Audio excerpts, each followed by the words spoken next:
Boa noite, meus queridos, graça e paz, e seja muito bem-vindo mais uma vez neste culto, ainda neste formato virtual. Eu quero ler um texto da Palavra de Deus para iniciar o nosso culto, está em Salmo de número 134. A Bíblia disse: bendizei ao Senhor, vós todos, servos do Senhor, que assistis na casa do Senhor nas horas da noite. Erguei as mãos para o santuário e bendizei ao Senhor de Sião, que abençoe o Senhor, Criador do céu e da terra. Esse salmo é uma convocação também para um momento de gratidão, de louvor ao Senhor, assim como nós estamos fazendo aqui. Mas é um salmo que tinha um aspecto importante, a contínua fidelidade do povo de Deus em permanecer em sua presença. Por isso o salmista, ele fala, e fechando as suas falas com a benção, tipo, em qualquer lugar que o povo estiver, que possa sim receber da bênção do Senhor, e que Deus te abençoe de lá onde você está nos assistindo, em sua casa, na rua, em qualquer lugar que você esteja, que as bênçãos do Senhor estejam com você. Portanto, venha conosco para louvar, engrandecer o nome do nosso grande Deus. Que Deus abençoe. Vamos ter um momento de louvor. Oremos. Pai, em nome de Jesus, te louvamos e engrandecemos o teu santo nome. Portanto, lhe convidamos, Pai amado, a estar conosco e a nos abençoar de qualquer lugar onde nós estivermos, que a tua bênção nos alcança, em nome de Jesus. Amém, amém.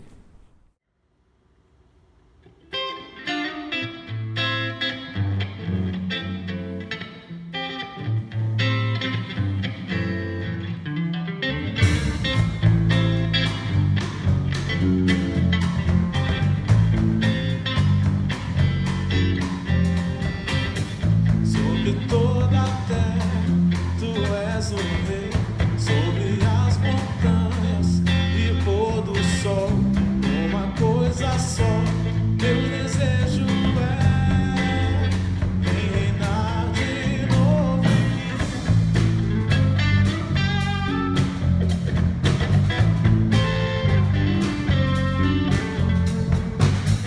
sobre o meu pensar, tudo que eu falar. A beleza que há em ti, tu és para mim, mais que tudo aqui. Vem reinar de novo em mim, reinar em mim, com teu poder, sobre a escuridão, sobre os sonhos meus. Tu és o Senhor de tudo que sou.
pratique a sua generosidade. O momento é esse que nós falamos um pouco sobre a necessidade do reino de Deus e a nossa participação e a prática da generosidade. Eu quero que você lembre daquela mulher, aquela viúva, quando o profeta chega na casa dela e que ela não tem mais nada, aquilo que serviria para ela e seu filho, mas o profeta disse para ele: faça primeiro para mim.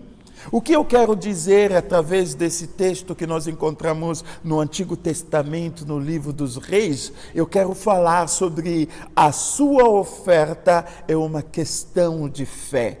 Nós estamos em um momento em que qualquer coisa que nos move para o reino de Deus desenvolve ou implica realmente a nossa confiança em Deus e a nossa fé. A oferta em todos os momentos sempre é e sempre foi uma questão de fé. Não olha pelo que você tem passado, mas olha pela providência de Deus. Portanto, não vivemos pelo que nós vemos, mas vivemos pela fé. Eu quero que a tua semente, eu quero que a tua oferta, o teu dízimo, seja uma expressão da tua confiança, do teu amor ao Senhor nosso Deus, e que Deus abençoe a vida da nossa igreja, que apesar de tudo que nós temos passado, mas a igreja tem cooperado e tem caminhado junto, e eu quero que Deus abençoe ricamente a vida de cada um de vocês. Seja abençoado através desse momento, através da sua obediência, em nome de Jesus. Amém.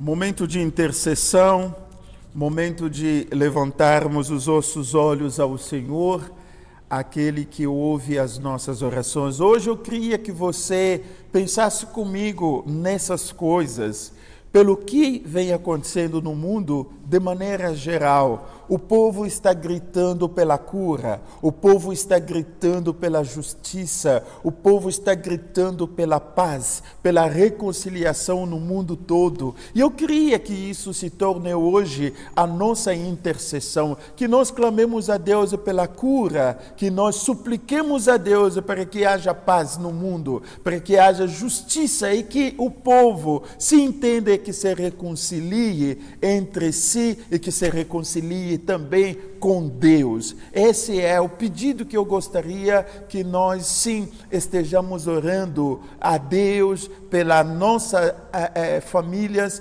pelas nossas igrejas, pelo mundo todo, pelo nosso Brasil. Feche os seus olhos onde você está e nós intercedemos ao nosso Senhor. Pai, nós entregamos nas tuas mãos o mundo todo, a realidade em que o mundo está passando. Nós queremos pedir a tua bondade e a tua graça, para que o Senhor possa nos contemplar com a cura, que o Senhor possa levar até o mundo a paz que o mundo não dá, a paz verdadeira que somente Jesus pode nos dar. Oh Deus, nos ajude, Pai, a olhar para o céu e acreditar que o Senhor contemplará o mundo com a tua bênção, com a tua justiça e com a reconciliação. Ajuda, oh Deus, nos ajude a enxergar que o Senhor fez o homem a sua imagem e a sua semelhança, para que todos entendamos que somos uma só família. Abençoe o mundo todo, abençoe a nossa igreja, abençoe o Brasil, Senhor. Nós repreendemos, ó Deus, toda obra do maligno, espírito maligno, Senhor, que tem atuado, matando, destruindo vidas e família. Pai, nós repreendemos no nome poderoso de Jesus. Portanto, suplicamos, Pai, pela bênção, pela cura, pela sabedoria aos nossos governantes, ó Deus, e pela bênção da vida da tua igreja também. Nos ajude, ó Deus, a entender o caminho a seguir nesse momento em que nós pensamos também em voltar a cultuar junto com os irmãos. Portanto, Senhor, nos dá a capacidade de orientar as nossas decisões dentro da tua vontade. Abençoe a vida da nossa igreja, em nome poderoso de Jesus. Amém, amém.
Boa noite, meus amados.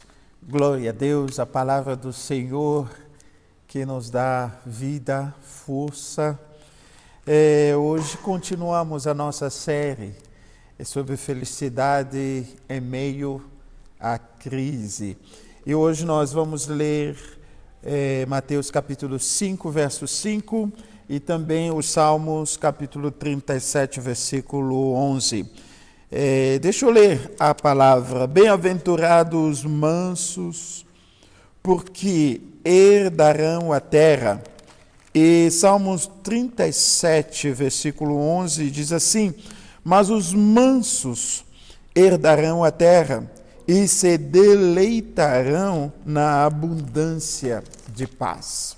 Oremos. Pai, em nome de Jesus, agradecemos pela bênção da vida, pela bênção da palavra e pelo momento que nós estamos hoje falando da sua parte. Rogamos que o Senhor fale aos nossos corações, envie a tua palavra, que ela possa nos alcançar e transformar a nossa vida em nome de Jesus. Amém. Amado, quando nós fazemos a leitura sobre essas bem-aventuranças, esta aqui me parece que não tem nenhum sentido, não é verdade? Quando você olha Jesus olhando os mansos, dizendo que estes que vão sim herdar da terra. Não é que nós, quando falamos de mansos, nós ligamos as pessoas fracas. Não é que nós ligamos os mansos aos covardes, aos medrosos e aos tímidos. Não é verdade? A mansidão, na verdade, pode revelar outras qualidades que nós não enxergamos. A mansidão pode revelar uma força que existe por dentro de uma pessoa. A mansidão também pode revelar aquela confiança silenciosa que a pessoa tem, apesar talvez de passar por dificuldade ou talvez por problema ou lutas da vida. Os mansos não são os fracos. Os mansos não são os covardes, os mansos não são os perdedores da vida. Possivelmente são eles que vão ganhar as grandes batalhas. Possivelmente são eles, como diz o Senhor Jesus, que vão herdar da terra. Há um duplo sentido nessa palavra. Há um duplo sentido na palavra manso. O primeiro sentido nos leva a olhar para Deus. Mansos em relação ao nosso Deus. Somos mansos diante do nosso Pai Celestial. Em primeiro lugar, mansos para com Deus tem a ver com a submissão à vontade de Deus. Os mansos diante do Senhor são as pessoas que se deixam conduzir com calma, sem murmurar sobre as dispensações da providência divina. São essas pessoas que acreditam que Deus nos levará justamente até o lugar certo, porque Ele se provê em tudo que o homem precisa. Os mansos perante a Deus deixam Deus fazer o que Ele quiser. São essas pessoas que dizem: eu vou me submeter à vontade de Deus, que Deus possa lidar comigo do seu jeito. Eu não vou dar palpite a Deus do que Ele possa ou não possa fazer. Mas também, não só em relação à submissão a Deus, mas os mansos perante ao Senhor têm a flexibilidade perante a palavra. Quando Deus fala para nós, eles buscam a se conformar na mente de Deus. O que Deus queria falar comigo? Então eu vou fazer assim como a palavra de Deus vem para mim, e não briga com as instruções de Deus. Você talvez vai se lembrar de alguém que já contou para você que veio à igreja, ouviu uma mensagem, ficou nervoso, dizendo que o pastor está falando da minha vida. Alguém contou ao pregador sobre a minha vida, mas os mansos perante ao Senhor têm essa flexibilidade e entendem que é Deus que está falando comigo, portanto eu vou me conformar à mente e ao pensamento de Deus, e eu vou andar segundo essas instruções, e não adianta eu brigar, e eu não preciso também ficar de mau humor por conta daquela palavra que veio ao encontro, talvez, ao meu problema.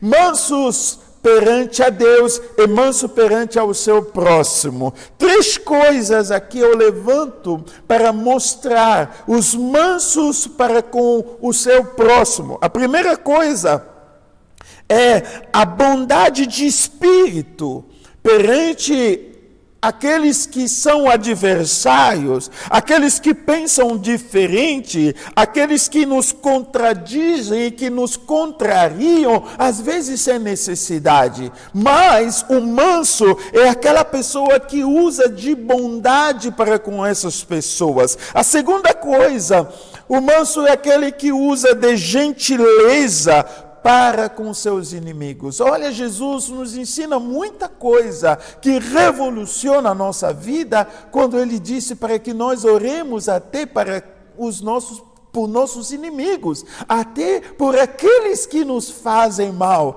É tão interessante que o manso, ele usa de gentileza para com os seus inimigos. Enfim, o manso entende que ele tem uma missão. A nossa missão em prol da paz, em todas as ocasiões que é necessário, e que não vai comprometer os princípios de Deus e não vai violar a consciência. O manso é aquela pessoa que diz: eu vou me submeter à missão que Deus me deu, eu vou fazer as coisas para não prejudicar o outro, inclusive eu quero trazer e levar a paz aonde é preciso. Mansidão faz pensar a brandura, mansidão faz pensar a doçura, mansidão faz pensar a suavidade na vida. O manso, ele foge da violência, ele foge das guerras, das lutas, ele faz com que a pessoa seja sempre capaz de se controlar. O manso, ele controla as suas emoções, ele controla a sua ira, ele controla e não deixa que a sua ira vá por cima e prejudique talvez a sua própria vida e a vida dos outros. O manso não é arrogante, o manso não é orgulhoso, o manso não é egoísta, ele não está centrado no seu ego, e ele olha para o outro, ele olha também para os interesses dos outros. Duas pessoas na Bíblia me chamam muita atenção sobre essa palavra manso. A primeira pessoa é Moisés. Moisés, ele foi o grande líder. Foi ele levando o povo, saindo do Egito e caminhando pelo deserto. Ah, como esse homem aguentou! O povo falou contra Moisés.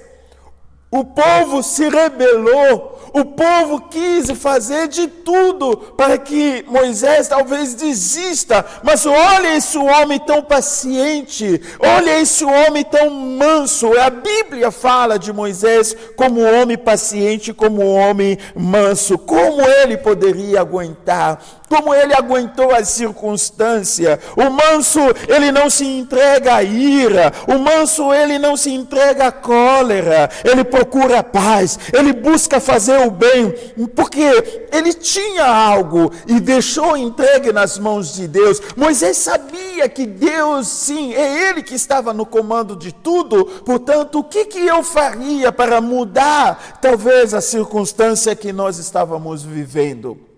A segunda pessoa que me chama a atenção é a pessoa do nosso Senhor Jesus. O Senhor Jesus me ensina bastante sobre mansidão. Em Jesus nós podemos aprender realmente o que é ser manso. Eu separei 2 momentos na vida do nosso Senhor.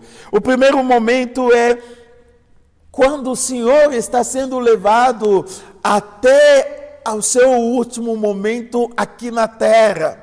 A Bíblia fala que cuspiram na cara dele, ele foi acusado. A Bíblia fala que xingaram, falaram tanta coisa contra a pessoa de Jesus, mas ele não perdeu o controle, ele não saiu dentro de si, ou talvez ele não retrucou, ele não ficou mal-humorado. Mas algo tão interessante, Jesus passando por tudo isso, a Bíblia disse que ele não abriu a boca, ele ficou tão sereno, e ele atravessou o momento mais complicado da sua vida. Ele poderia poderia reagir, ele poderia talvez agir de maneira a corresponder às atrocidades que estavam sendo feitas contra ele, mas ele foi com tanta ternura e ele foi tão brando e levou a situação controlando tudo. Isso é um exemplo de mansidão. O segundo momento na vida de Jesus é quando Jesus já está ressuscitado e Jesus ele vai ao encontro dos seus discípulos que encontra lá pescando. Jesus vê os seus discípulos que voltaram ao seu ofício e ele chega lá e ele olha, portanto ele diz para ele, olha, joga assim, nesse outro lado aqui. E eles usaram, pescando pela direção que Jesus havia dito para eles, e eles conseguiram 153 peixes.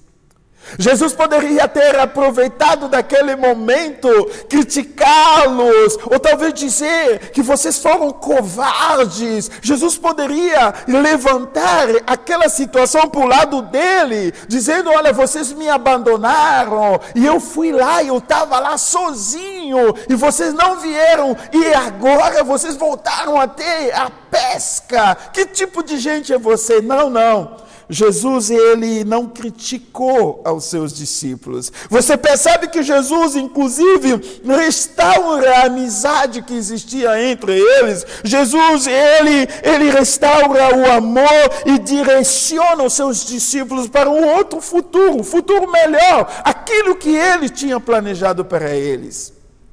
Ele não disse para eles que vocês não prestam. Jesus não aproveitou do momento para humilhá-los, para criticá-los, não. Mas ele redirecionou, demonstrando a força da pura mansidão. Mateus capítulo 11, versículo 29, fala sobre um convite que Jesus nos faz.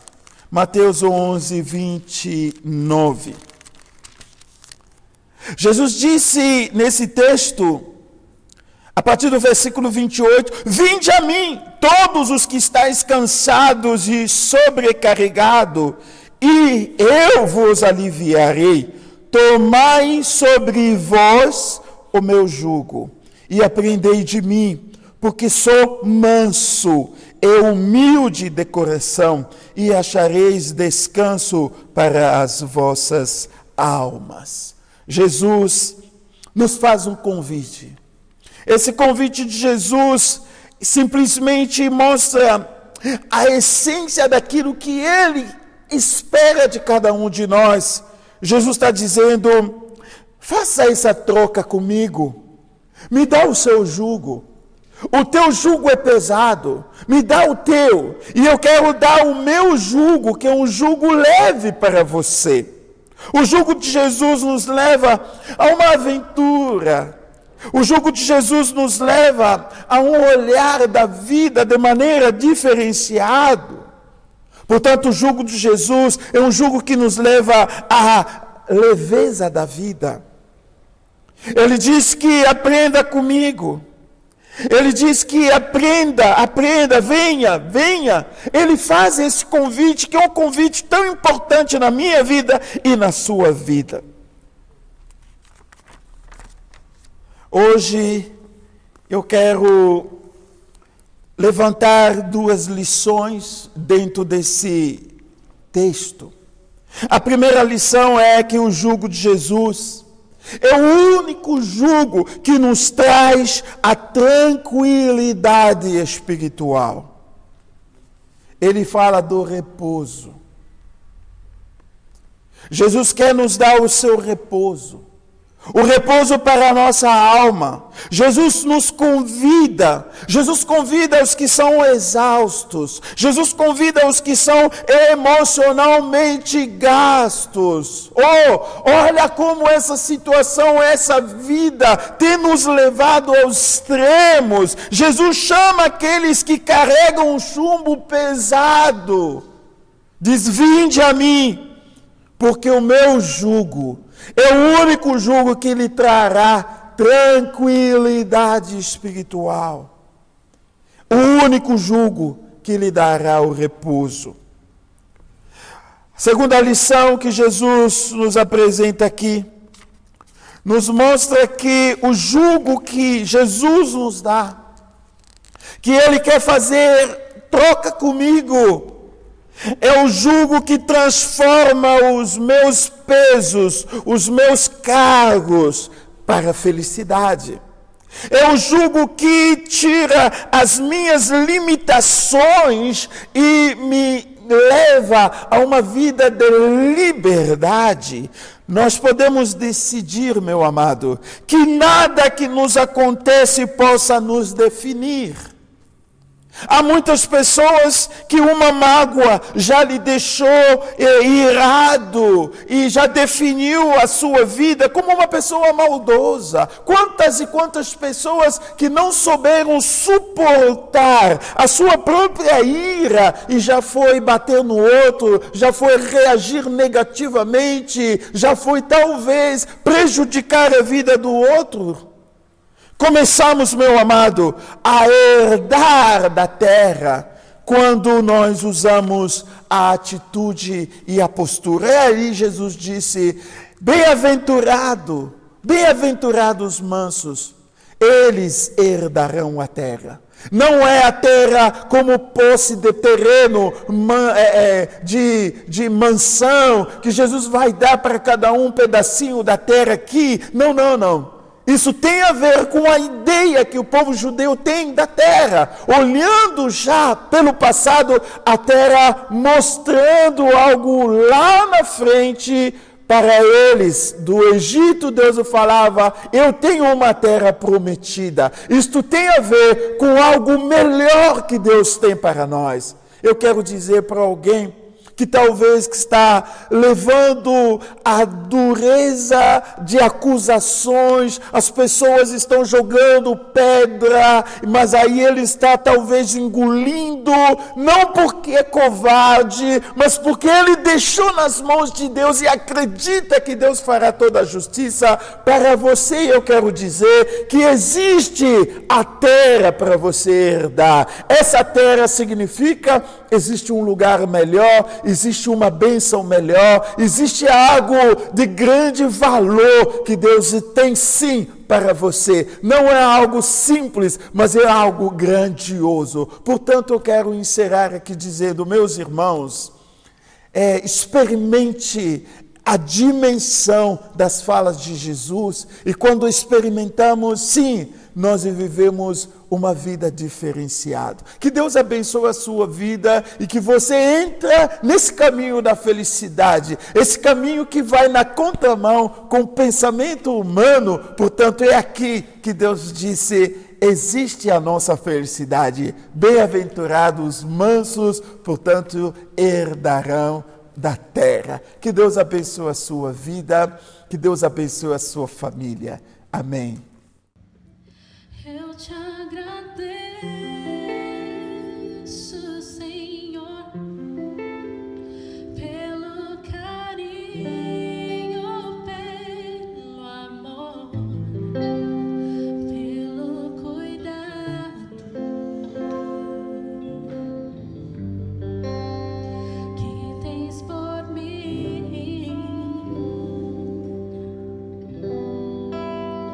Toma minha vida em tuas mãos, o meu coração vem tranquilo.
ti.